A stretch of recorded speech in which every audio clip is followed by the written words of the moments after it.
What is up, wrestling fans? Welcome to episode number 431 of the Smark Out Moments Smack Talk podcast, Hot Tags of the Week, where we'll be breaking down some of the current events, rumors, the news, the gossip, and other things that went down in the world of professional wrestling and sports entertainment over the past few days that we feel like talking about. We are the usual suspects. I am your host, as always, Tony Mango. Joining me, as always, is Robert DeFelice.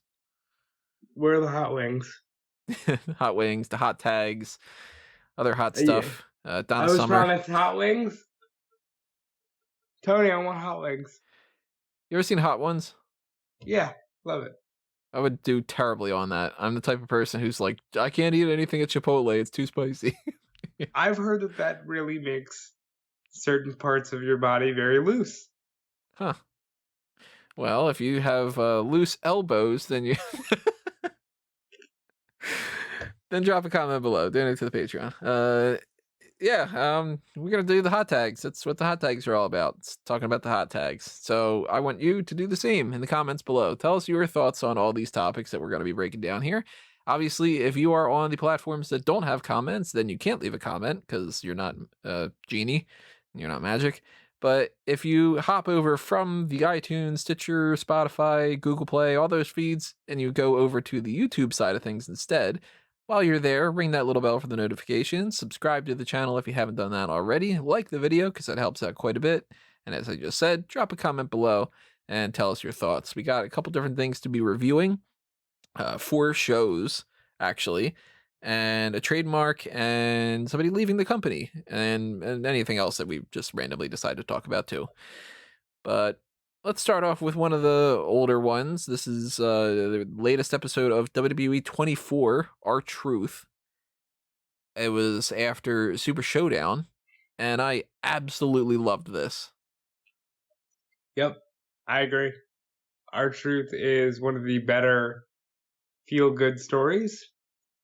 And I think, did you hear the reaction? I haven't been on the show with you in a while. At Super Showdown, he was like one of the most over superstars there. I honestly think if you ever want to do, there's the rumor that Brock Lesnar wanted to do more with R-Truth. You could do that at a Saudi show, and I think people would buy it. You know, the way that the Ricochet match went down, and the fact that they just wrote him off entirely and everything, you could do it. Brock against R-Truth at Crown Jewel. No title needs to be on the line and stuff, because hopefully Brock's not the champion again. And you just have that be a thing. Yeah, people will eat it up. Especially if you try to make it to where it's like R-Truth is doing like some comedy shtick, and Brock is like not taking it all that seriously, or beating down on R-Truth in a funny way or something like that. It could be great. R-Truth is just great. Like, he has had some bad stuff, obviously, in his career. I didn't like the Pretty Ricky thing, but this dude is just so funny in a lot of ways, and this gave me a lot more of an appreciation for him. Like, I've been a fan of R-Truth for the past bunch of years, but, even just the idea that, like, when they're pointing out his age, I keep forgetting about that,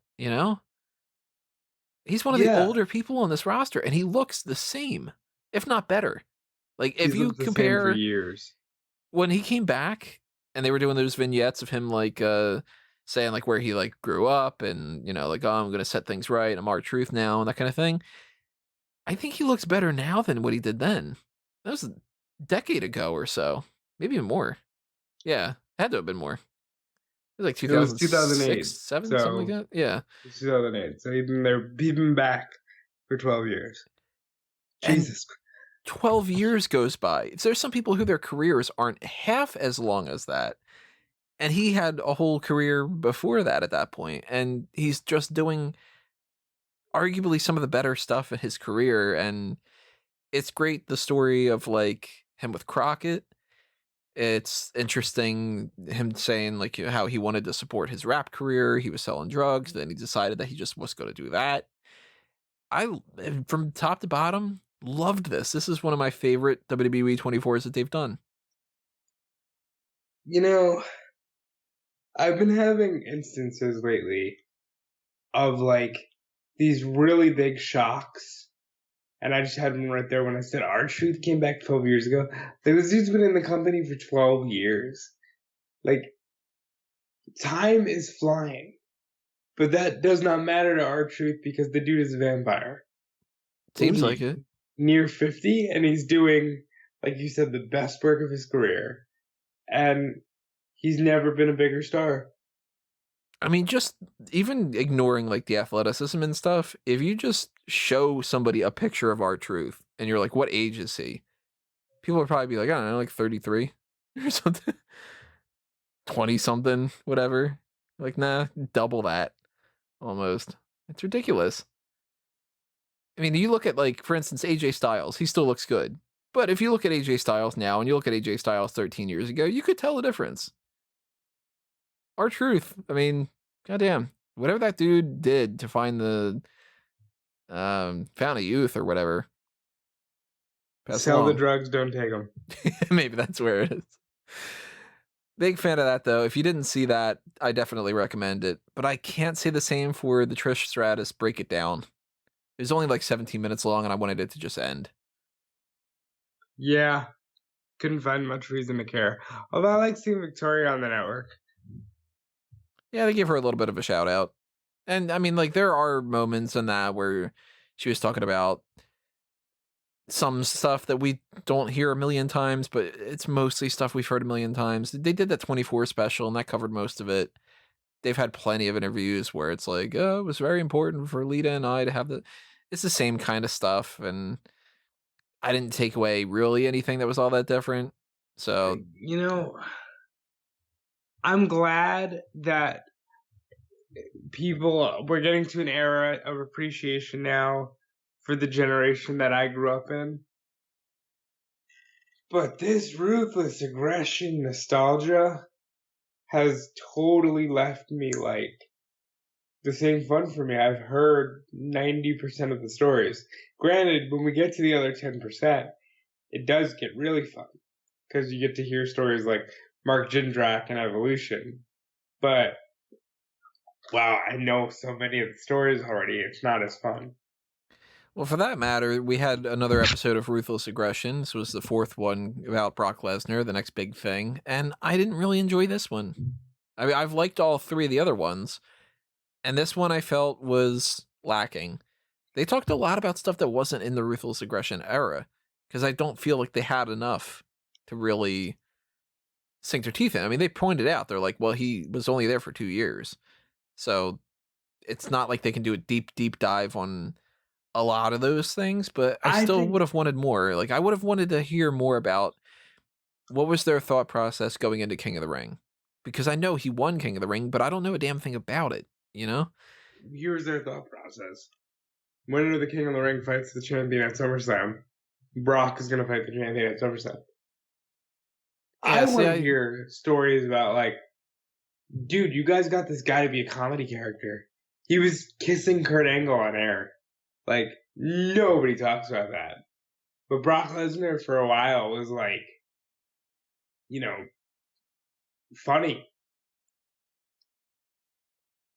Yeah, they just mostly did the same kind of point A to point B kind of thing that they've done in the past, where it's just Brock came in, huge prospect, we pushed him to the moon, he couldn't take it, he didn't want to do it anymore, so he left, tried football, didn't work out, went to MMA, fucked everybody up, came back, and now for the past decade he's been destroying everybody. And it's like, right, well, I get it, I know that whole story. You just did it again to me.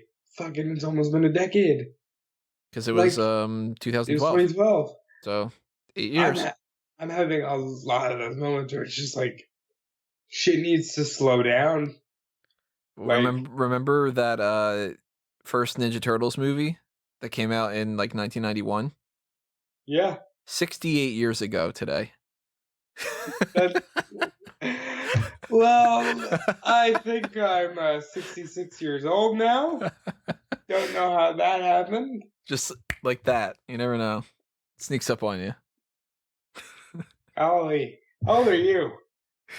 My niece the other day was like, how old are you? 28? And I'm like, I wish. She's like, 30? I'm like, yeah, go a little bit higher than that. And she's like, what, 30, 33? I'm like, yeah, it's close, you know, whatever. Then I'm like, yeah, how much do you think I feel? 54. 108 or something. Uh, Yeah, so I I would liked it. say, Like, I'd just see it because I think this Ruthless Aggression documentary is a really good one, and I think they're utilizing the network properly, but not the strongest episode. out of those three things, I say definitely see the R-Truth one. Check out the Brock Lesnar one if you're particularly interested, but if you've seen it all before, you're not going to get anything new, really. And the Trish one you could skip, even though it's a shame that that's like the quickest one. It's still just out of 16 minutes and 16 and a half minutes or whatever it was. I really feel like there might have been like 45 seconds worth of new stuff. The rest, the rest of it was just like, that was really important for me to have that match with Mickey. It was really important for us to do this. And oh, it Well, was, how many times are you gonna be like, "Hey, I headlined Raw with Lita. We get it. I mhm, love you. I do, but we get it." yeah. It's the same with a lot of things, you know? I mean, Now, same thing with like, how many times are you gonna talk about Montreal? I get yeah, it. yeah, that's there's that, and there's like, if there's a generic Shawn Michaels documentary thing, you always got to go through the whole, well, Shawn was a handful back in this time and whatever. And if you're talking about the NWO, you got to go through the first bunch of time of, Oh it's man, did you know that there wasn't guaranteed contracts? That they didn't do guarantees back in the day? Like, it's never been again, done before that the people came in because everybody thought that we were actually Razor and whatever, and Vince had sent us over. It's the same story, you know. and J- I feel bad because like there was a time in my life where like I did thirst for those stories, but now it's like, man, I've seen this shit so much. Yeah, I want to hear like the really oddball stories now at this point. I want the stories of, look, you know that um I don't know, that like Austin had gotten sent to the hospital during King of the Ring and that he came back and that's why he's got the stitches and all this other kind of stuff. I know that. Tell me something like, oh, and backstage, Savio Vega, after his match, he shit himself all over the place, or like something like that, where I'd be like, oh wow, that's a new element to this, like Yeah, like that's what I used to like about Pritchard's show before, before he censored they kind himself of more. before they censored himself and they kind of exposed the fact that 90% of it is just him telling hyperbole anyway. I like hearing stories of like, yeah, well, WrestleMania 9 was cool because we had never done a pay-per-view replay, so we did the Hogan thing, so there was a reason to watch the replay. Now we got a couple other hot tags, but before we move on, I'm just gonna throw out some plugs, usual kind of thing. Patreon is something I plug all the time. You're gonna brush past it real quick, don't worry. You know Patreon the is the thing. best way that you can support us. So if you donate $1, that's great. If you donate more than that, even better. It's all greatly appreciated. $10 gives you access to the dark casts, which are Patreon exclusive.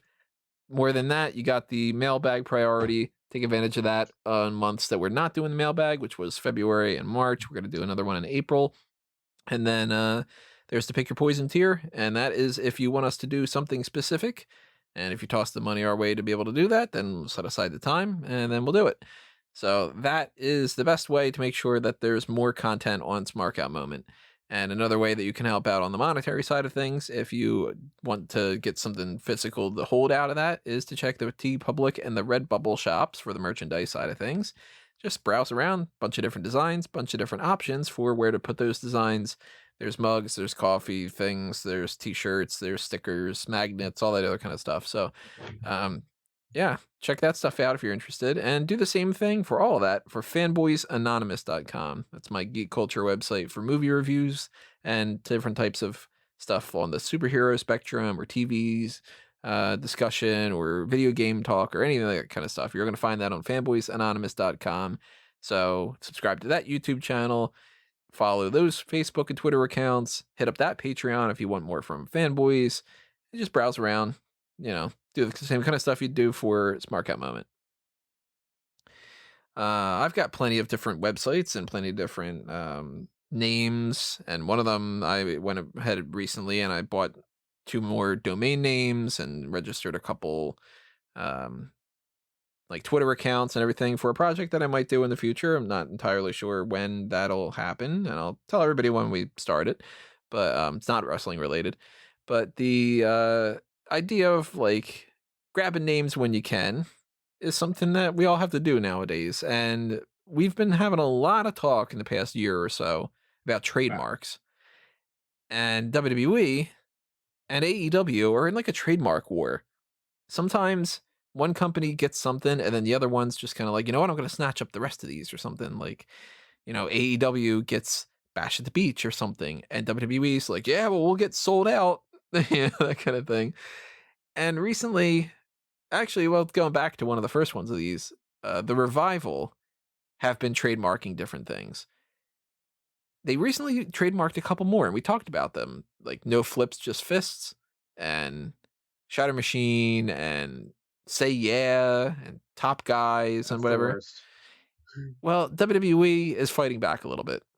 They filed a trademark for Just Flips, No Fists, or whatever, like the same thing, like they're kind of like disputing that. But they also filed a trademark for The Mechanics.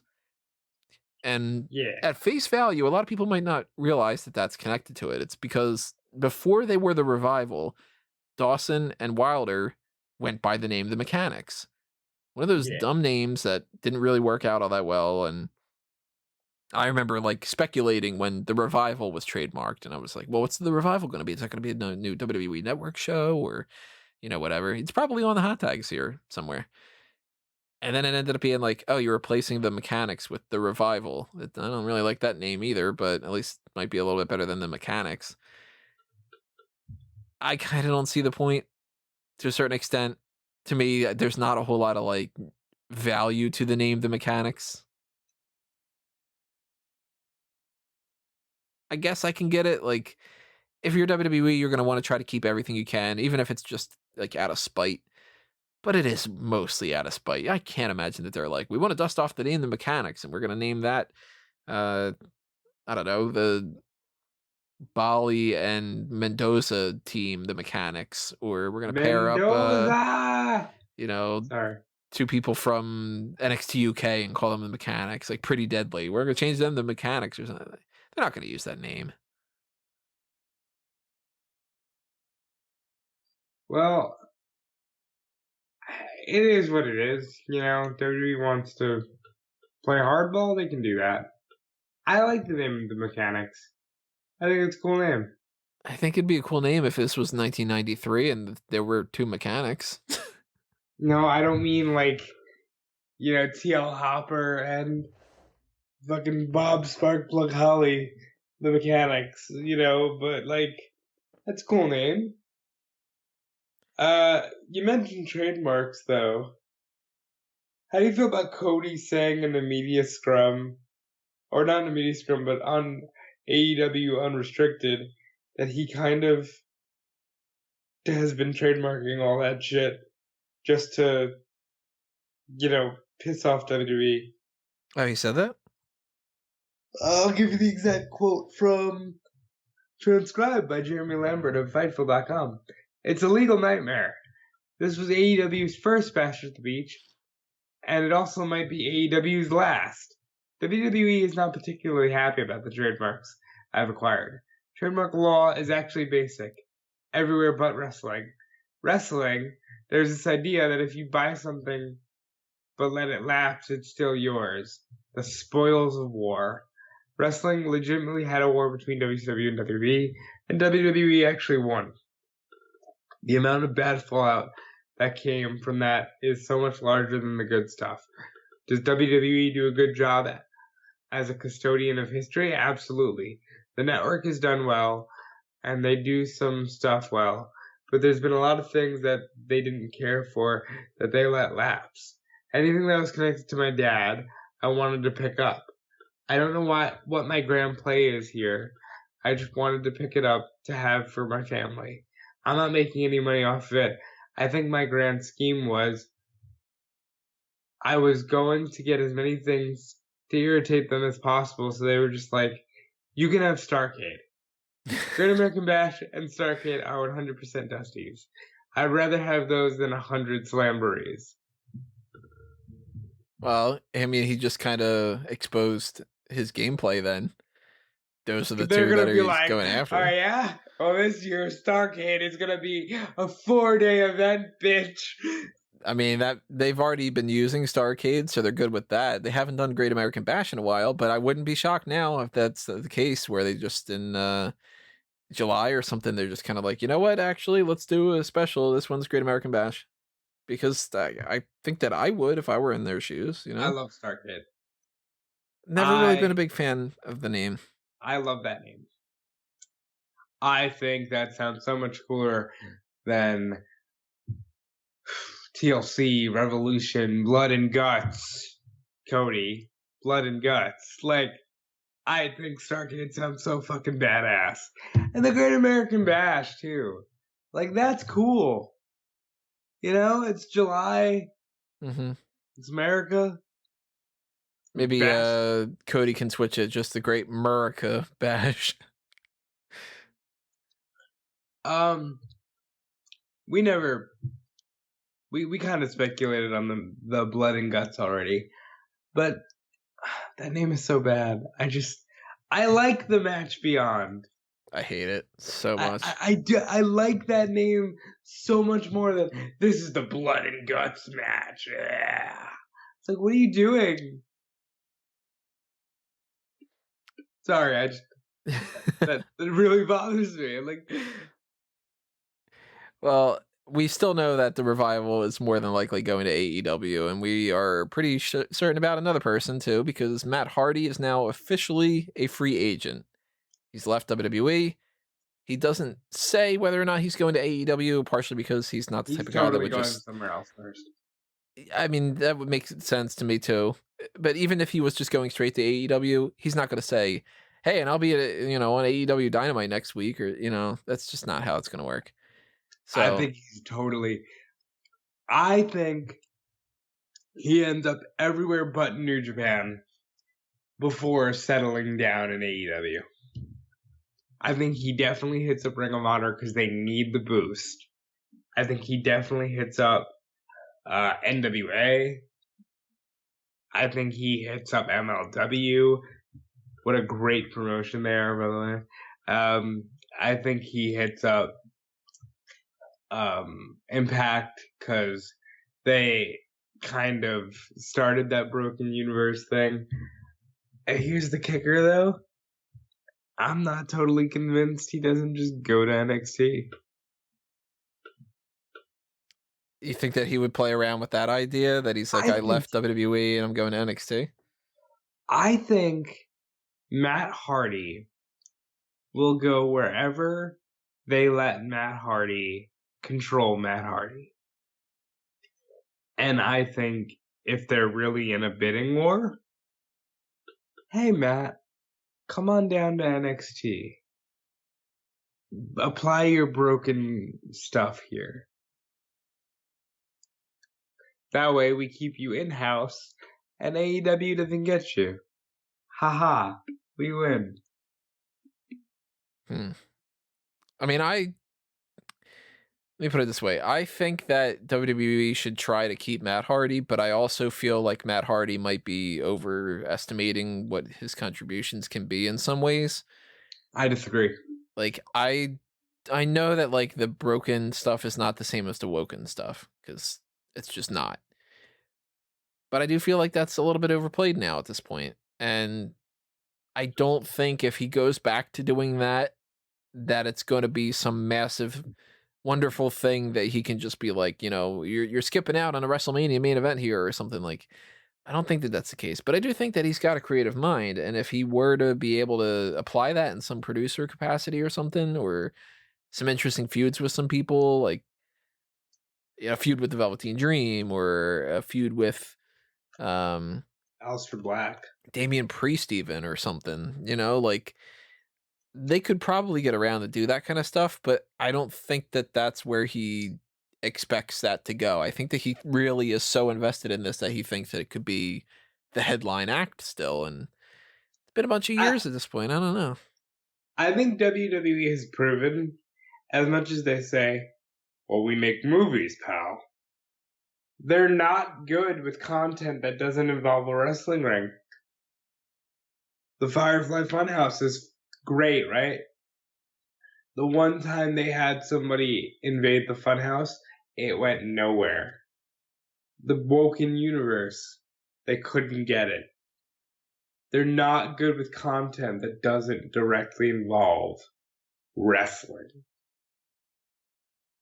So Well, I don't know if not even the Matt Hardy. wrestling stuff either. Well, when it's done right, it's done really right, and we'll talk about that when we get to Raw. But I don't know.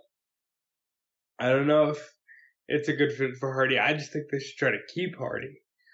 And like, I don't blame Matt. Matt with the broken shit was the hottest thing in 2016. When they went back to WWE, they were legit the hottest act outside of WWE.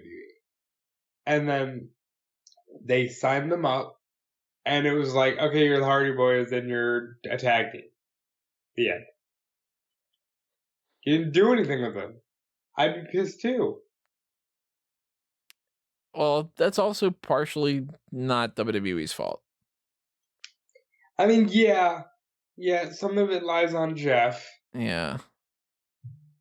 And But when they stopped having, like, when Jeff had gotten into or gotten out of the ring for a little bit the first time around, they gave Matt the option of doing the whole Woken stuff, and it's neutered and there's problems with that, but at the same time, it didn't go over all that well. And I kind of feel like if it would have been great enough, it would have gone on long enough and they would have been able to open more up to it. Like the New Day, for instance. The New Day started off and there were problems, but they ended up doing stuff that was good enough that they continued to do more and more and more.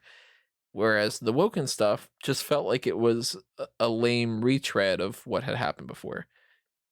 It didn't get over all that well. And at a certain point, you got to kind of cut your losses. And I don't blame WWE for not wanting to be more invested in that for another whole 2-3 years or something, you know? do you think that they should have? You think Matt Hardy has ideas for Matt Hardy outside of a broken universe? Like, you think? No, that's the problem, I think. I feel like it was good, but I feel like, you know how certain things have shelf lives. Like, you can look at a meme and go, "Oh, that was so 2018." Hmm. Like, I look at the broken universe and I'm like, it's good, but that's so 2016. You know? That's why I don't think that if he were to come into AEW and they'd make him the Exalted One, and if he would just do like the broken Matt Hardy thing, is the leader of the Dark Order, I don't think it's going to go over all that well. I think. See, here's where you have that extra man on the field in the audience. I think they'll love it so much that they'll be able to revitalize that character because they'll love the fact that Matt Hardy is outside of WWE. Because let's be real, there is a contingent of the audience, not the entire audience. There's a contingent of the audience that just wants to see anybody not in WWE. You know? Yeah, there's an anti-WWE crowd for sure. And I think if Matt is the Exalted One, more importantly, coming from where he's coming from, if they're allowed to tell that story of like, you know, the Dark Order is for losers. Matt was a loser.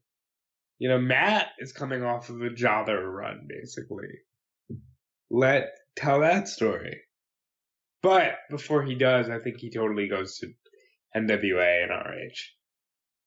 If not, also Impact and MLW. Now that would be a really odd thing for me. If I mean I don't watch NWA Power anymore, but if like on Power, Broken Matt Hardy popped up, because that would just seem so strange. Why? It just seems like they are more. Maybe they changed in the meantime since I've not been watching it, but it's like to me it was just like this one's like Bill Williams and he's wearing some like generic trunks and he comes out and he just wipes his feet on the mat and just is like, ah. I'm from Alabama, or like that kind of thing. That's what men do. Yeah, we're real men here. We want to beat that point into you 100 times. No, but I think Matt Hardy plays into goofiness of like it's the '80s and it's retro and it's goofy. Where would you want to see him go if you could only pick one area? Like, say he signs a contract with, I don't know, CMLL for the next 3 years, that kind of thing. Can't Does he go have to? anywhere. Does he have to be broken, or can he be whatever I want him to be? Whatever you think that he's going to be. Not that what you want him, because you can't force him, but do you think he's going to be just broken? Do you think he's going to do some other stuff? Like, because I don't I think he's going to do anything crazier. I think he's just going to go back to broken. I think he's gonna be broken, and in that case, I'd rather him in All Elite. But there's the part of me that also wants to see him in Ring of Honor because Ring of Honor needs something. They need something, anything. I keep thinking no matter where he would go, partially because, and I'll admit this, it's partial bias just because I don't watch like ROH or Impact or whatever. But part of me just thinks, you know what? I can't imagine that any of that stuff's going to be so good that I'll look on that and go, that's great that we got that instead of just another Hardy Boys thing. And part of me just wants him to just stick with the Hardy Boys and just end his career like that. Yeah, I was gonna say that, but then I envisioned Callum coming on the show on Wednesday and being like, "Why do you guys always have to stick up for WWE?" So I wanted to just give an outside option.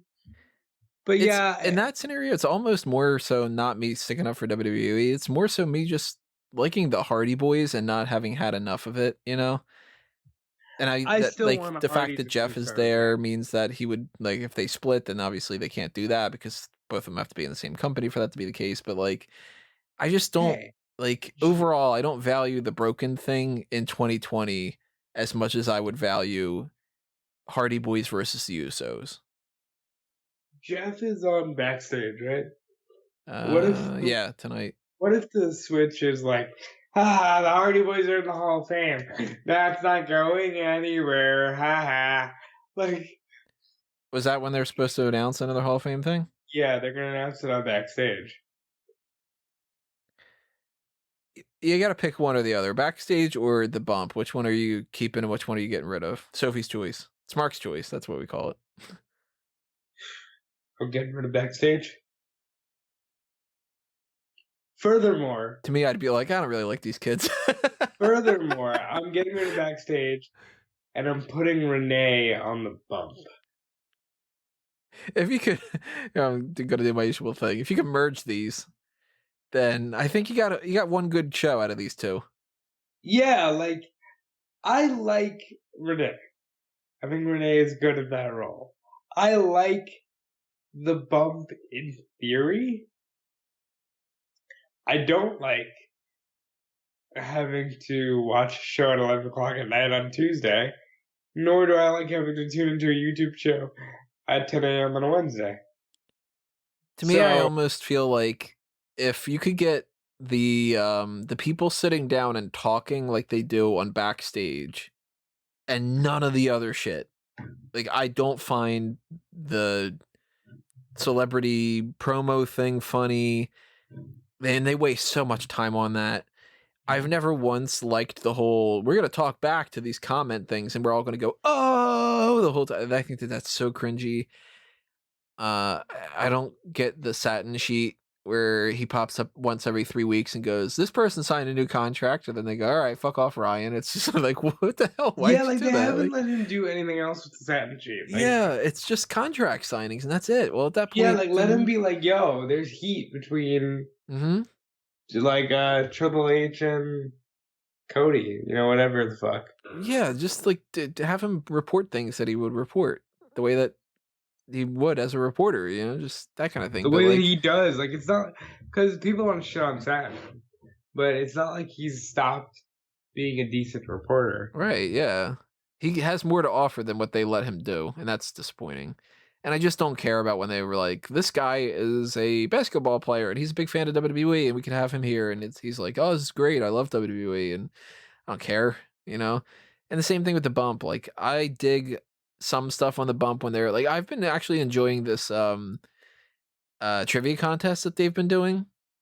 I'm trying to answer the questions myself. I'm getting, you know, a good portion of them wrong, but it is kind of fun to see like the trivia thing. And I enjoy when they do like I'm gonna have fun most likely on this week where Sasha Banks is gonna be on there and Ryan Popola is gonna go crazy. That's probably gonna be fun. Is that me? Like, Oh, you're totally Ryan Popola. uh, Like if there was anybody on that show that you would have like a kindred spirit in, he'd be your spirit animal kind of a thing. Like yeah, like, I don't know. I like wrestling, guys. what's annoying to me about it is if I look at that and I go, who would I be? I'm like, I'd probably be Volmeyer, and I don't like Volmeyer. Which one is Callum? Probably more of like a Matt Camp, I guess. But I'm just sort of like, yeah, Volmeyer's kind of a dick. And I'm like, I'm the dick, aren't I? Like, And I'm Popola. I'm just like the perpetually happy. you're just like, this is Like, gonna be the best. Wrestling's so fucking cool, guys. Yeah. But I don't know about if they do some kind of an announcement with it. It's weird that that they have Jeff on there, and maybe their game plan is just to sort of offset Matt. Like, oh, Matt's gonna have his contract expire, and we're gonna have Jeff on there, and Jeff's gonna be all like, hey guys, like I'm coming back, and I'm gonna be back in the ring pretty soon or something. So that way the story becomes less about Matt and becomes more about get ready for Jeff Hardy to return. Like maybe that's their angle. The only other thing I can think about is Christian. Maybe this is where they go, yo, Christian, you're finally in the Hall of Fame. There was the rumor about JBL, but he's not got anything going on with that. Although they did put something up on WWE.com recently, like a week and a half ago or something, or maybe this week. I don't know. My dates are all messed up. Throwing off that Super Showdown in the middle of the week threw me off, and you got an extra day in February and whatever. But they did put something up about like great moments from JBL or something on the video side the other day. So it might add a little bit more smoke to that fire. But now you missed. Never mind. I want to get into a whole JBL discussion, but we'll save it for later. Oh, it's we'll do a quick one. Why not? You missed the whole JBL thing, right? Like the transition to JBL. So you got back into wrestling, and you're like, why is Bradshaw? Yeah, like why is he a former champion and taken seriously? And yeah, I was very much like, wait, that's fucking Blackjack Bradshaw. It's just, huh? Nice. It's funny. Why do they call him John Bradshaw Layfield? Isn't he Justin Hawk Bradshaw? Like that kind of thing. Again, it's one of those things. Real names. Yeah. But I guess we'll figure out the backstage stuff tomorrow, since that's when it airs. That's kind of the whole point. And we'll see what happens with Matt Hardy when it happens. I still think that he's probably going to lean more towards AEW just because why wouldn't he? It's the big company that's out there now. They probably have more money to go around. It's where the momentum is. But I just I'm not excited for it. That's the problem. And there's a lot of people that I'm sure are just like big Matt Hardy fans. We're just interested in him trying something different. And there is value to that too, by the way. I don't want anybody to think that I'm like, everything's got to stay the same. He could do some great stuff in whatever company he goes to. I just don't think it's going to happen. And if a couple months from now, we're looking back at this when we're going, oh, he's doing the broken thing in ROH and it's just that again, I'm going to be like, I should have just stayed. 'Cause, man, that would have been so much better off of WrestleMania if we would have gotten the Usos versus the New Day versus the Hardy Boys. Man, that would have been so much better and all that. But we'll figure that out. We do have one more hot tag to talk about. We've been doing this quite a bit lately. I think it's working pretty well. Reviewing the episode of Monday Night Raw that just ended. Ayo. And actually, there's some stuff to sink your teeth into on this one. So strap yourselves in there. Let's talk at the beginning of this with Brock Lesnar and Paul Heyman having a promo about how they, quote unquote, The same people who tell you lots of different things, they say that the egg whites are the ones that you should eat, not the yolks. And then they say that that's not the case. And they say you shouldn't drink milk. And they say that this kind of bleach thing will poison your whole household and whatever it is. They also are trying to sell everybody on Drew McIntyre, but it's a fraudulent thing because McIntyre is hyped up for no reason. He's somebody who just got lucky at Royal Rumble, and everybody that believes in it, they're going to be disappointed, et cetera, et cetera. McIntyre comes out. They don't really share much more than a couple moments together. Lesnar charges him. McIntyre nails him with a Claymore. Lesnar sells it a lot. Goes back up the ramp. McIntyre comes back out and says, F you, here's another Claymore. And then hits him with another Claymore. Overall, I'm a fan of it. It's different. And my big fear is that we get in the ring and it's not anything more than F5 attempt. No, Claymore attempt. No, F5 connects. Kick out. Claymore connects. Kick. Like, I want Brock to have a good match because I think he's capable of it with McIntyre. Go ahead. Keep going. I don't know. I feel like I've already seen this online a lot. This is an exact quote. We're witnessing the Roman Reignsification of Drew McIntyre. And I'm like, fuck you. Like, they can't push anybody without you immediately turning your back on them. Right. The problem with Roman Reigns, more than anything, I think, was when they started to try to make him John Cena. Like the suffering succotash thing. Because that was like, that's not Roman. And they haven't done that with McIntyre. He's going out there and just wanting to beat this guy up and win a title. It's just that he's happy. Like, fuck you. People can't be happy. No, the problem is they can't be pushed to the main event.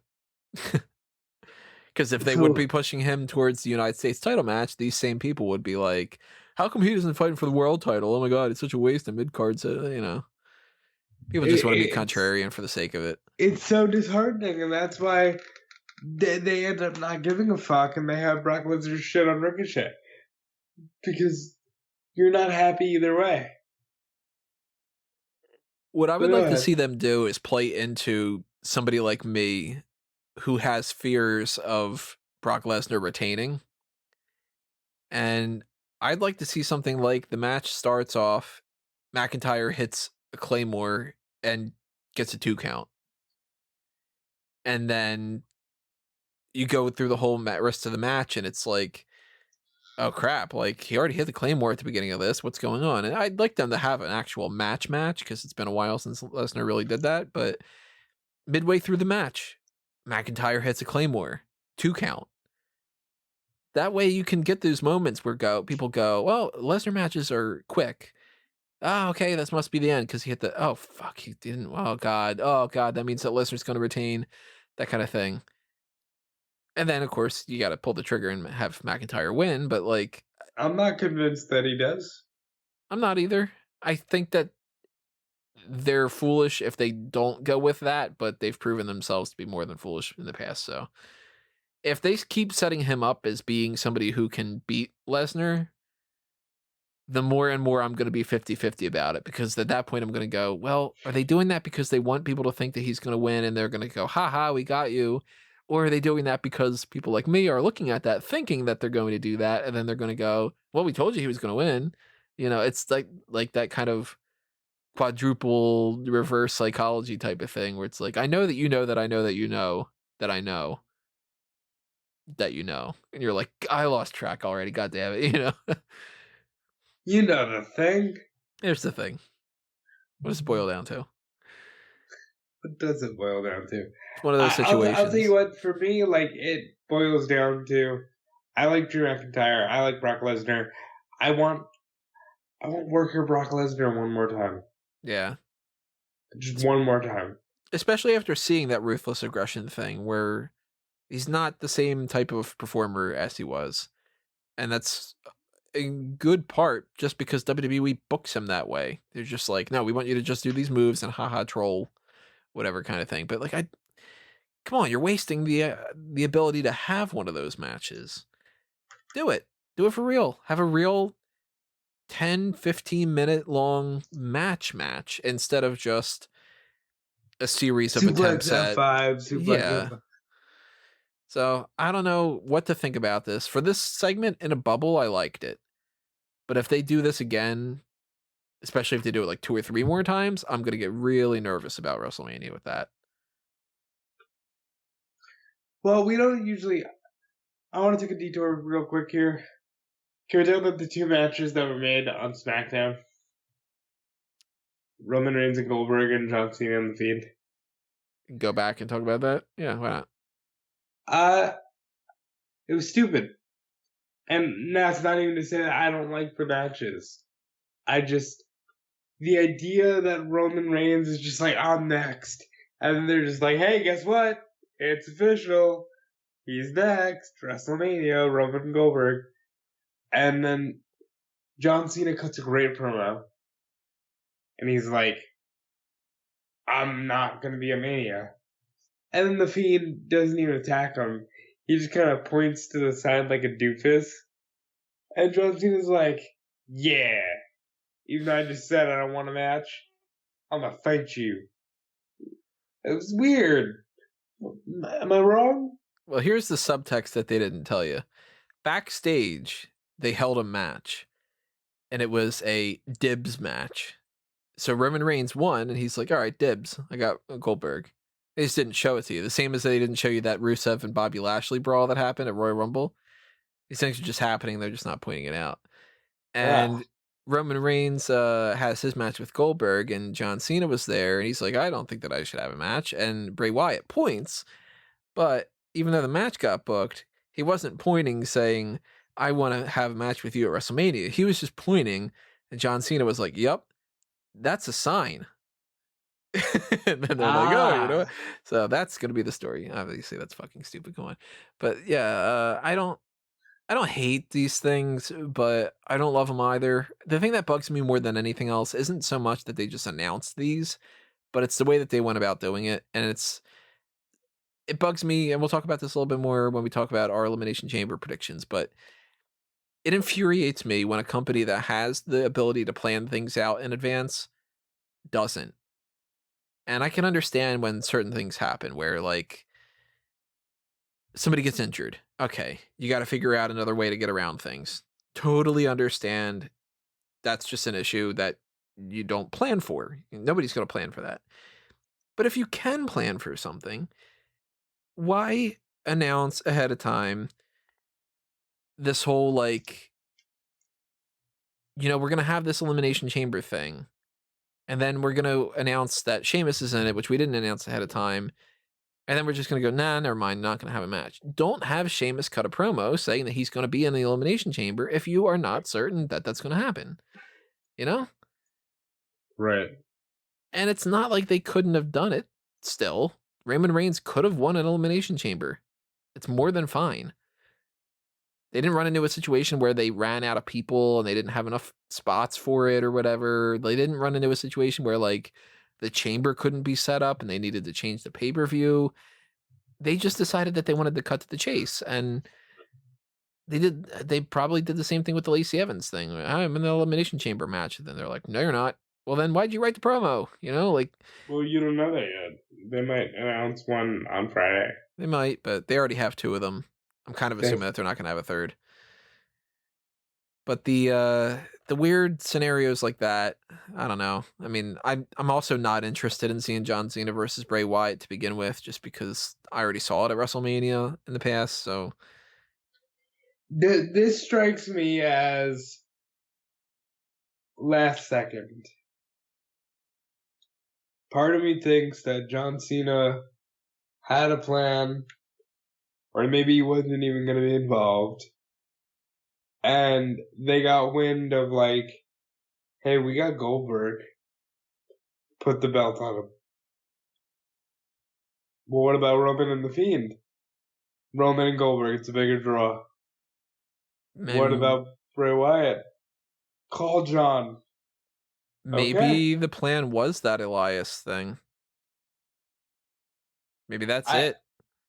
I kind of get the vibe that, like, there was no plan for John. Because I think if there was, it would have been belt number 17. And I think the Goldberg thing came out of nowhere. Because they had announced Fastlane. And then all of a sudden they're like, Saudi Arabia show on the 27th. And then all of a sudden they're like, Goldberg's going to pick an opponent. And we're thinking, clearly it's Baron Corbin, right? And they're like, no, he's going to fight for the Universal title. And now he won. I think it was just all 1, 2, 3, not really thinking. You know, it was just, let's make stars. Like, let's put our money in our legends again. And, like, I get it. Bill Goldberg is over as fuck. Right? John Cena came back over. Like, I haven't heard Cena get cheered like this in years. But I just get sad because I'm like, eventually, guys, you gotta have stomping grounds. And people aren't gonna care.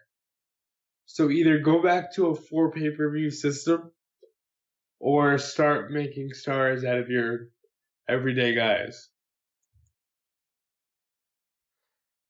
I feel like Elimination Chamber is going to be one of those events when we talk about it later on this week. If we get any extra matches other than the ones that we got tonight, it's going to be kind of strange to address certain situations. And once we leave Elimination Chamber, there's going to be a lot of like, oh, that was a waste, and this was whatever, and that was a foregone conclusion, and that was thing whatever, and let's just see if they don't screw up the next couple of weeks, and that maybe we get that feeling of that WrestleMania thing, but I'm still quite not feeling that in some ways. So I don't know. Right. One of the things we got that was an adjustment on Raw tonight that we've been talking about here and there was that we had brand new tag team champions for Raw. The Street Profits had a now or never match, is what they were classifying it as, which I love it. I don't mind that they did that. Like, I think that could be something that they go with from the future. And they beat Rollins and Murphy by pinfall with a little bit of help from Kevin Owens, which is, if I remember correctly, about a week or so ago, exactly what Callum had said. Yep.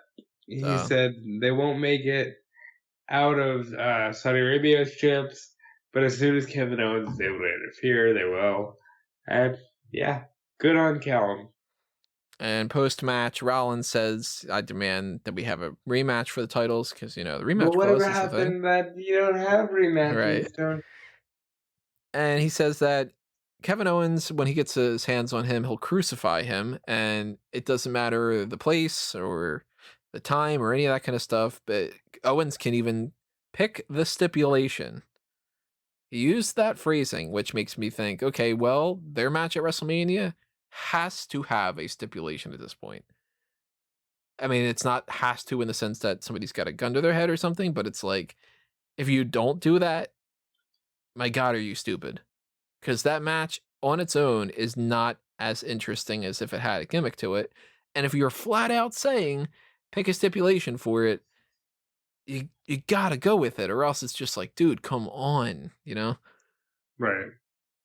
So that makes me wonder, what stipulation can they do? You know, I'm assuming that the Randy Orton and Edge thing is no holds barred, or some variation of that.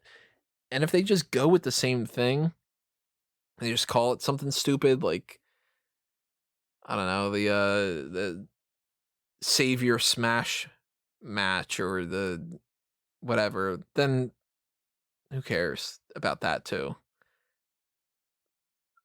I know that, like, one of them would probably be your guys can't interfere, they're barred from ringside, but I do hope they got like a stipulation, like a cage or something.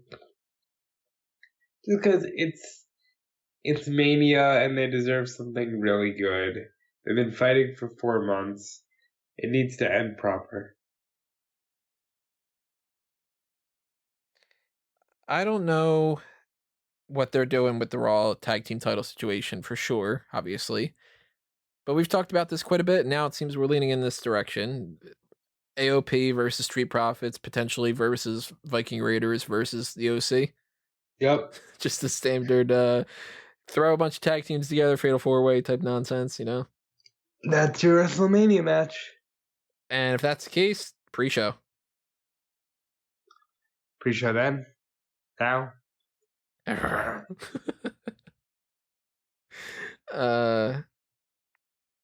we followed that with something that, again, I was just like, wait, what?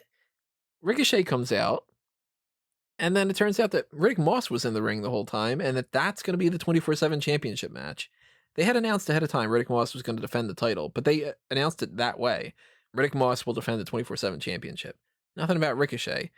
And I'm sitting there thinking, Ricochet's in the ring with, oh wait, there's somebody in the ring. Who would he be fighting that they wouldn't give an entrance for? Couldn't think of the word. And I'm like, I don't know, maybe Eric Young. I'm like, no, Eric Young was the main event. Oh, what kind of jobbers do they have on there? And as soon as they showed that the referee's holding the title, I'm like, what?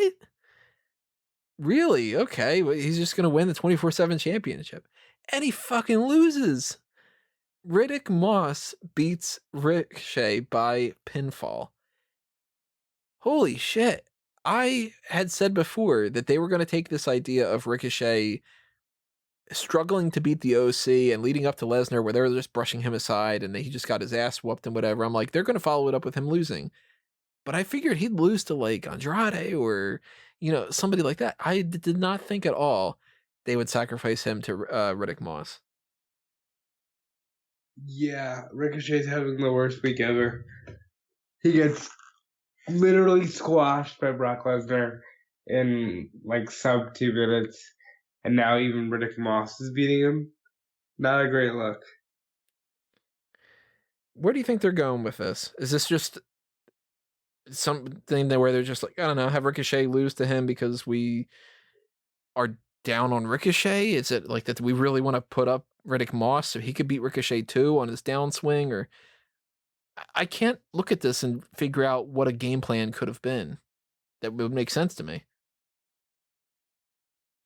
Well, it almost seems like they're giving Riddick Moss a give back for being in the Performance Center for all those years. But it seems like he is a focus point star. Very strange to me. Styles cut a whole big promo.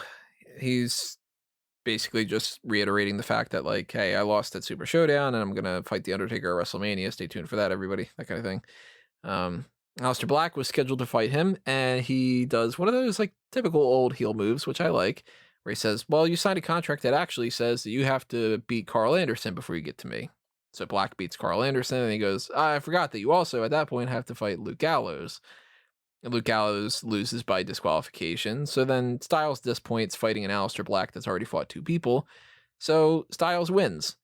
And he does so in a way where he uses The Undertaker's cover, the whole like folding the hands and doing the tongue sticking out and whatever like that, which I liked. And I know some people are going to dislike this because they don't think that Aleister Black should lose anything. But I don't think that that's going to hurt him.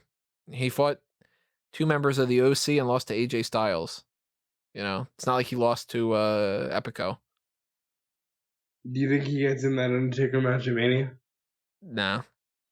Yeah, me neither. They did announce ahead of time, though, or at least afterward or so, that there is a no disqualification match happening at Elimination Chamber. So we'll talk about that when we get to our predictions later this week. But Black and Styles could have been a bigger feud, and I'm hoping that this doesn't dry out the well to where when they try to go back to it again, that it doesn't seem like, oh, I've already been down that whole path, Right. Do you think that in their minds they're like, yeah, but Aleister Black still looks strong? Yeah, because I think that he pretty much does. I mean, he's I don't taken know. He's a one little. loss, I think, in the entire time that he's been on the main roster, and it was a tag team match that he didn't get pinned.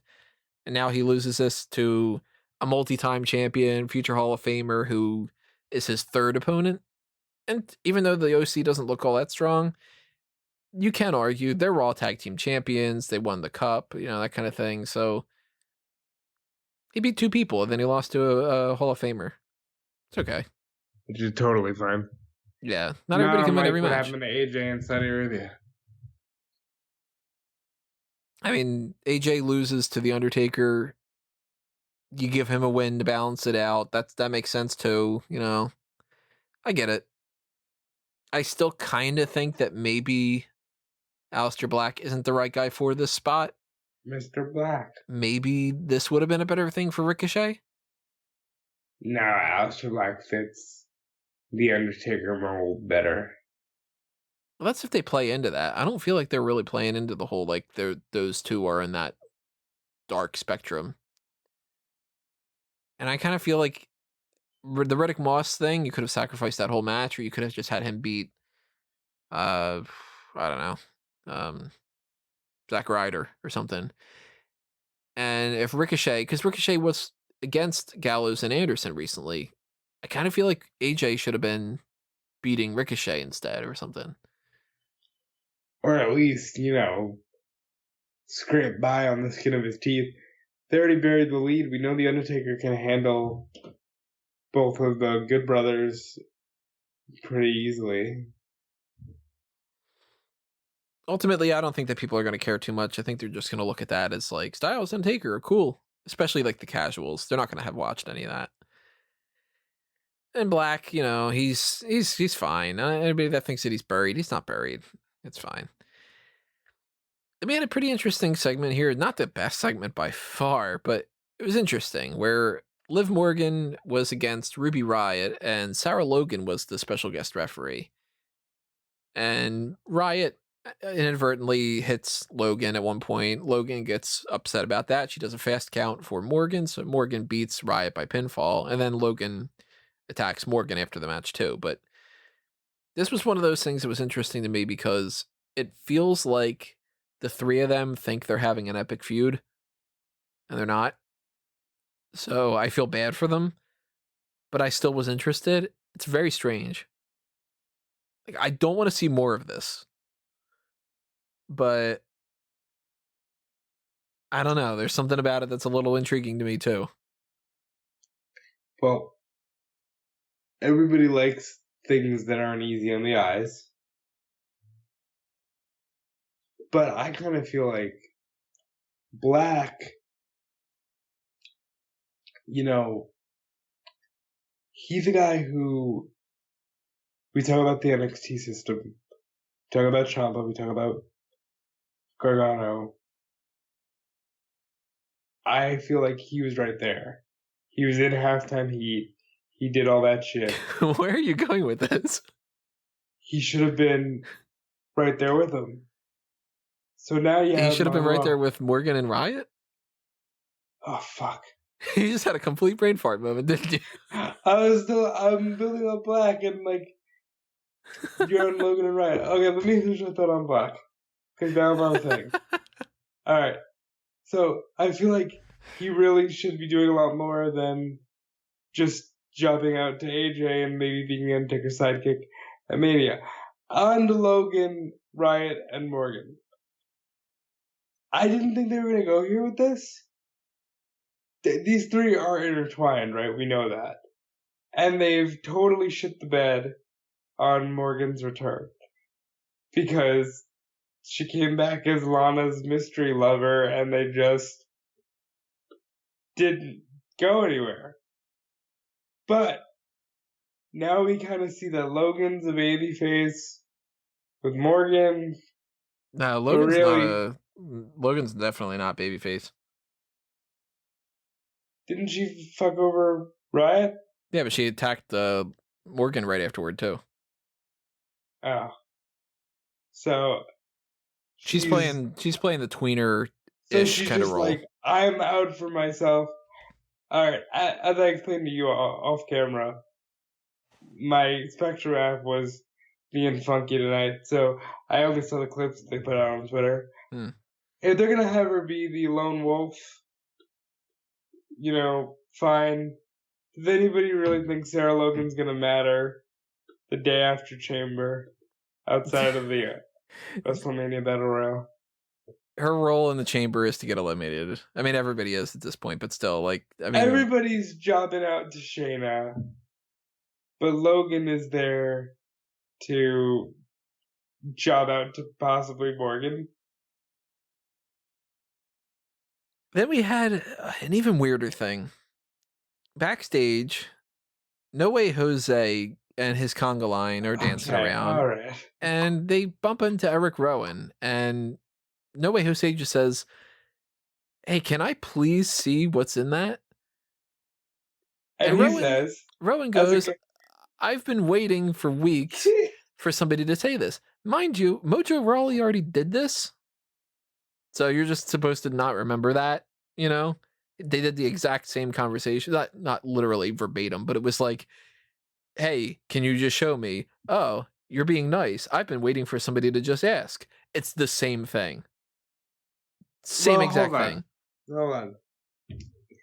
So, you know what this was, right? This is them writing off what's in the cage. Oh, 100%. Because what happens is he pulls out what was in the cage, and it's a giant, quote unquote, spider that looks like a fucking RC car covered in. It was a robot. It's just stupid. Oh my god, it's so stupid. And it's exactly the type of crap that I was worried about. How long have we been talking about this? And how many times have I said, I hope it's not just like a fucking rat or something? And it's even worse because it's not even a real one. Spider-Man does whatever like, where do we go here? He's not Jake the Snake. I highly doubt he goes around carrying a spider now. And really, Are they gonna have this little drone thing? Be like somebody backstage is controlling it, and then people could put it in the ring and be like, "Oh no, I'm worried about the drone thing. That's not real." Like, come on. All right. Well, hold on. That's kind of a cool use of modern technology, but this is like experiment number 8 with Rowan. They always try with him. He was the Wyatt family, the sheep of the Wyatt family. Then he was I'm in Mensa, and you don't know, but I'm actually a genius. And they put him back in the Wyatt family. Then the Bludgeon Brothers. Only to split him up again, and then they did that weird promo where he, killed something, and he was carrying it around in a bag. I don't even remember that. And then, Bludgeon Brothers. And then it's like, alright, we're gonna put him with Brian as the heater. I still think that was Lars Sullivan's role. And then he fucking tried to kill Roman Reigns. Like, murder him twice. And then he's like, "I got a pet." And he's like, "I got a spider. You want to see it? You can pet it." It's so dumb. This was exactly what I was worried about. And like, yeah, if somebody put like that spider on my fucking face, I'd be freaked out, of course.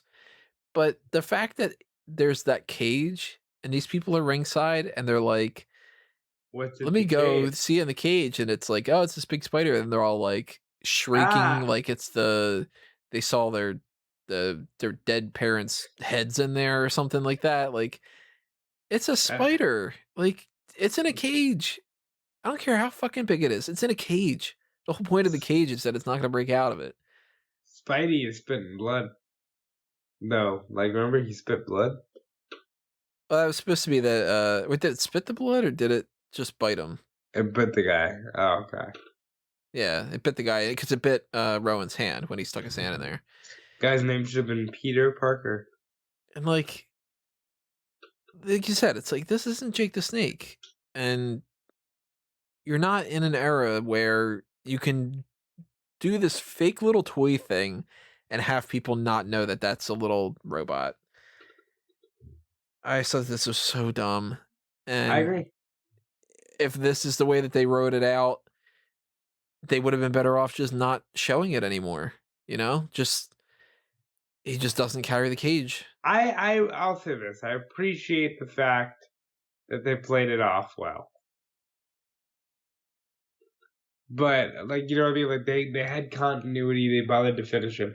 Unlike the Liv Morgan Lana thing, which they never bothered to explain. But this isn't gonna go anywhere. At this point, I almost feel like they need to go so far over the top for it to be more interesting. Like, make it to where he starts trying to be a spider. Like, he's obsessed with spiders now, and he's like, you know, I want to try to do these moves that makes it seem like I'm like a living spider, and they give him a fucking stupid outfit for it, and whatever, just to kind of make it seem like, oh, Rowan's I'm crazy, and the he's like a amazing spider guy. human spider. Yeah, some kind of bullshit like that. At least then I could laugh at it. With this, I'm just sort of like, damn it, this isn't good. You know? And I hope that they know that it's not, and that they don't think that this is like, I hope that the it's a spider's name is Luke. spider. It's so good. Like, everybody's going to be so invested in the spider, you know? I hope that its name is Luke Why, Luke? or Harper. Oh. Brody. Brody the No, spider. just like let's just go all the way with it. Like have it be some kind of reference to the fact that Harper isn't there anymore. Put WrestleMania 36, the spider against Mitch the Plant.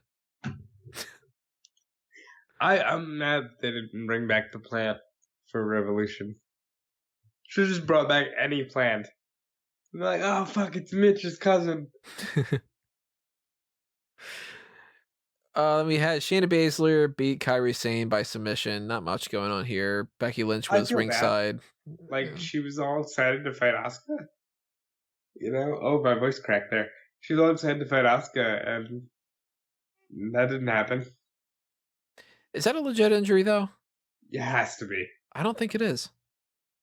Has to be. Because they wouldn't just be like, alright, here we go. Shayna Asuka. I feel like they did that on purpose. Really? I actually think that they realized late in the game, they were like, well, why would we have her beat Asuka before the Elimination Chamber if we've got Kairi that we can beat? And I think that that's their excuse to try to make it up for it. Well, if it is a legit injury, have either of the Kabuki Warriors just been healthy at the same time? Doesn't seem And like it. Maybe like at the beginning of it when they had Paige and it was just a waste. But then at that point, Kim Page wasn't, so I guess she was part of the group, you know? yeah.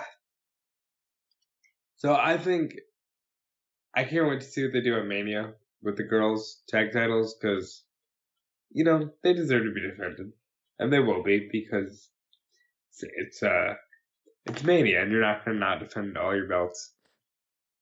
But for now, Kyrie was fed to Shayna. I mean, a match that I could not give a shit about 100 times ago, and they're still just doing it. It's Rey Mysterio and Carrillo against Andrade and Garza. Carrillo and Mysterio win, and later on they just announced, hey, look at this, we're getting fucking Carrillo versus Andrade again. Hold on. I liked one thing about this match. Can you guess what it was? No, because I actually didn't even watch the match. Andrade and Garza bothered to be color coordinated because they're a fucking tag team. Yeah, I legitimately just did not watch this match. I spent that whole time just looking up stuff like the KFC donut chicken sandwich thing. That looks so good. Like you know what? Fat American, I guess, but damn it, that looks good. I told you in a chat when I was doing that, I was just like, my reaction was just, oh god, Americans are so fat, and I want one. Yeah, exactly, exactly. But this match was good. Look at the talent in the ring, and there's 3 great names in Korea. You're not gonna miss.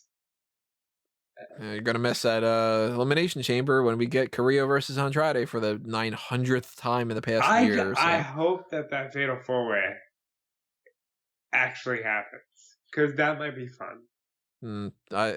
I would rather the United States title not even be defended at this point. I'm so beyond sick and tired of seeing these guys against each other.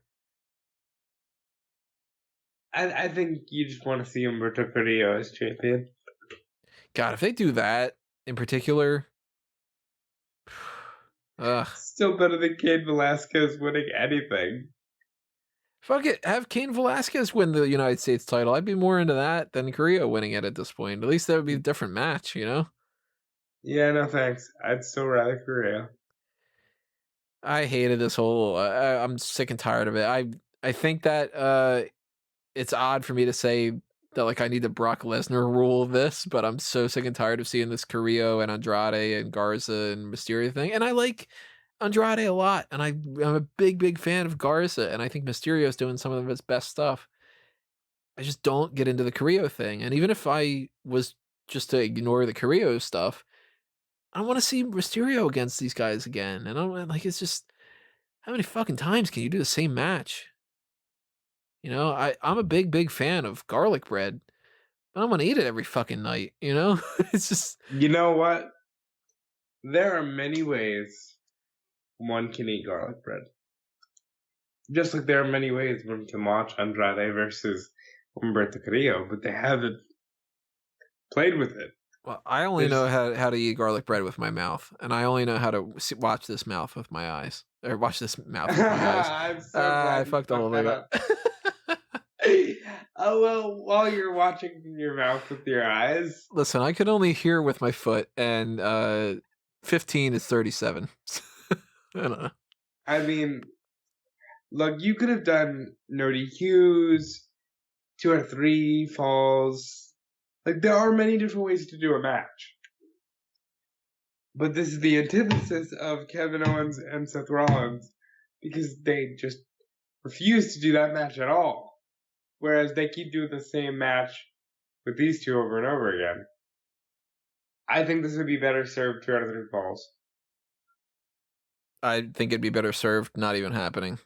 I don't want to see 2 out of 3 falls. I'm sick of all these falls and whatever. But at least our main event, which wasn't a match, was a segment that was pretty interesting. It was Beth Phoenix giving a medical update on Edge, and Randy Orton came out pretty quickly on, interrupted her, and they had a little verbal sparring session for a little bit there, talking about some things about the idea of like in particular Randy Orton stood out because it was mostly his promo, saying, long story short, the reason he did what he did to Edge was in friendship. That what he did was when Edge got to a point where he was helping out Randy Orton in his career, and he was making sure that Orton wasn't making any more mistakes. And, you know, Orton's talked about this whole, like, I kept digging a hole and you lifted me out of it, that kind of thing. They brought that back, and he drew the illusion that, hey, Edge saved my life, so I wanted to save Edge's life in return. And it's only a matter of time before Edge gets put in a wheelchair by somebody like me who wants to make a name for themselves. So before that happens, I'm going to take Edge out so that way that it's not as bad and he can just not wrestle anymore the way that he should. And then he can continue to be a husband and a wife, a husband, a husband and a father to their 2 little girls. And he twists the knife even more by going, and Beth, you're an enabler, and you were telling him that he could do this stuff and whatever, and I love Edge and your daughters more than you do. And I'm like, I fucking love this. So, already, this is the only thing I've written down so far as my favorite story of the year. Let's remove all fucking hate and doubt and whatever the fuck else. Randy Orton, when Randy Orton is motivated, Randy Orton's gold. He's gold. This has been so good. I have not hated a single segment of this. They killed Matt Hardy twice, and it was better the second time. Like, this has been so much fun. And then you move forward. Beth slaps Randy. Randy, like, sells it. he Chucks the sees, microphone angrily. Chuck throws the fucking microphone, stares at her for a good 30 seconds, and then just mouths the words, "You bitch." She kicks him in the stomach, which is weird, and he sells it for about 0.5 milliseconds and pops back up with an RKO on Beth Phoenix. Making this, I want to say, the first intentional man hits woman since Undertaker, Tombstone, Vicky Guerrero 12 years ago. Yeah, there was the whole like Or actually, it might Baron have been Randy. Corbin did Oh, that right. to Baron Becky, and Corbin did do the back, they did do the end of eliminated days to Becky Lynch. Nia Jax from the Royal Rumble.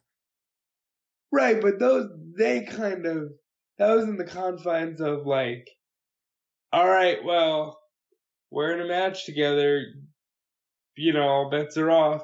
This was Randy Orton being a fucking bastard, and I love it. And Orton with Stephanie. So I'm wrong. But the point is, it doesn't happen a lot. And Orton can do it and do it well because he's fucking Randy Orton, and he's in that greatest of all time conversation. As much as people don't want to admit it, he's there. I love this. I absolutely love this feud. This was the best part of the whole thing, other than the actual like Edge interactions so far. I thought that the storyline is just, they could have gone in the generic direction of like, I didn't want him to steal my spotlight, or well, now that he's back, I'm worried that he's going to take my spot on the main roster, or oh, I'm jealous of this. They could have done that, and they didn't. And I appreciate that so much because this is infinitely better. You know what, though? I still want a promo from Randy, especially now with all the Ruthless Aggression stuff. I want a promo from Randy that says, no, or even if it's not to Ed, even like to John or something, no, you don't get to come back. I'm the only guy from our era that stayed. You don't get to come back and take this from me. I think there's money in a promo like that. One element that I really want to see in this feud, I don't What's think they're going that? to do it, but I really want them to do it. I want him at this point, now that he's especially clarified that he's trying to put Edge out and kind of do it in like a merciful way. I kind of want him to go like, you know what? If an RKO and a concerto is not going to do it, I'll punt your ass. Oh, yeah. Oh, they're And going to bring it back. that way you could have that part in the match where he's just like lining up that punt, and you could see Edge being like all glossy eyed, and it would just be like, oh no, he's That going could to punt actually him be and the end of the whatever. match. Punt, move, spear. Yeah, I'd be cool with that. That'd be awesome. He goes for that. He ends up kicking the turnbuckle, and they sell it as like, fuck, like I hurt my knee, then or my foot, and then spears him or something. I think that that's something that they should bring back, because they only Yeah. didn't do the punt thing anymore because they did the whole like Vicky Guerrero banned the punt kind of thing. But I can't No, well, imagine they that that's stopped any kind doing the of punt because, like, they stopped. They couldn't do, his storyline has a concussion when concussions became such yeah. a serious thing. But like they've banned moves and brought it back. They used to have it where you couldn't do a closed fist, and it was Yeah, like, how many I people think about do that a that? lot. I think about that a lot. It Like, never oh, made any sense because the people used the closed fist all the time. They just, you couldn't even tape your fists. You know? weird. But I love this feud. Absolutely love it. There's such a disparity between like the investment and the goal for like the Eric Rowan thing of just being like, we'll figure it out. And then at the couple weeks go by, and then they're like, I don't know, giant spider, let's move on. And something like this, where Edge and Orton and everybody, they had to have sat down well in advance of this and just was like, Oh, yeah. what story do you want to tell with your comeback? Who do you want to work with? What do you want to do with this? And they figured it out. And they're doing the things that they should have done. Like, who comes out to check up on Beth? Natalia, Hawkins, Ryder, the people that should be invested in there. Gregory Helms comes out. They've got history together, friends and stuff like that. Like, it's not that it's like, I don't know, Cedric Alexander comes out to check up on Beth, or uh Drake Maverick comes out where there's no connection, or you know what I mean? Like, Right. it would have been weird if they would have had those kind of people out there. But you got the Edgeheads. Now, like, I really want next week the Edgeheads to come back as the Edgeheads, that like Hawkins and Ryder to be like, hey, if you don't fucking remember, we were the Edgeheads and all this. Randy, we're gonna kick your ass. Just like, you don't fucking do these kind of things. You took out Edge, you took out Hardy, you took out Beth. We're kicking your ass today. And Orton And can like, be it'd be like, cool if they just got like, some. dudes, like, I got no beef with you. I'm trying to help out Edge, and he can fuck him up because he's Randy Orton. Let them do a 2-on-1 to get a little bit of offense in, and then Randy uses a chair and beats them both down, and Yeah. then you got Edge, who's like, all right, let's go. Me and you at Mania. Yeah, so I mean, there's good to this whole thing. There's bad to this episode. I'm a fan of the Street Profits winning the titles. I'm not, but mostly because it just doesn't matter. I'm probably one of the few people that thinks that it's okay that Aleister Black lost. I wouldn't have gone in that direction. I would have gone with Ricochet, but still, like, it's not a big problem. And I find it weird that they're really going with, well, Undertaker doesn't care about AJ Styles. He didn't even bother to take off his coat. And I just, there's some parts that I just didn't like at all. I mean, this fucking spider thing is just so dumb, and I don't get sacrificing Ricochet to Riddick Moss.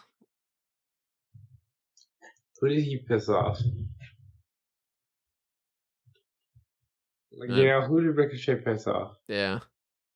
I mean, they gave him a title match. You can say that, but it wasn't a match. So we'll see where they end up changing some of these things around. We have a mostly full card now for Elimination Chamber, and it doesn't look all that great.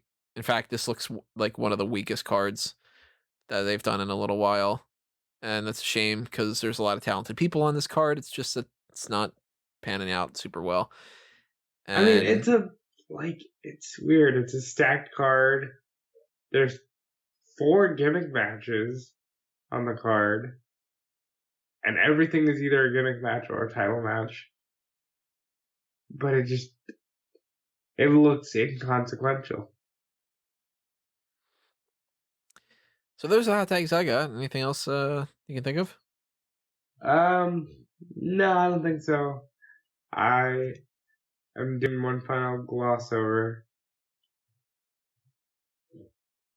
I think I did all my plugs in the meantime as well. So if anybody is interested in checking out the next thing that we got coming up, it's, as I mentioned before, Elimination Chamber predictions. We're going to do those on Wednesday. So you'll be able to listen to that a little bit later on Wednesday early night or so. And of course, later on this week, we'll have the Elimination Chamber pay-per-view. So we'll do the post-show following that, which will be following what happens on Saturday through Sunday, the Daystacular Gaming Marathon. Go ahead and check that out, the Dace Man Show, and watch people like myself play video games for 24 straight hours. And if you have just this need to constantly be around wrestling, you can check out WrestleZone.com and Fightful.com, as those are the 2 websites that I contribute to. And you can follow me on Twitter and Instagram at DudeFelice, and you know the thing. Like, click around. Yeah, that's it for 431, everybody. Thanks for listening to this. Drop your comments below, as I mentioned before, and just keep the discussion going, and we'll see you next time. But for now, this has been another Smark Out moment, and we're being counted out.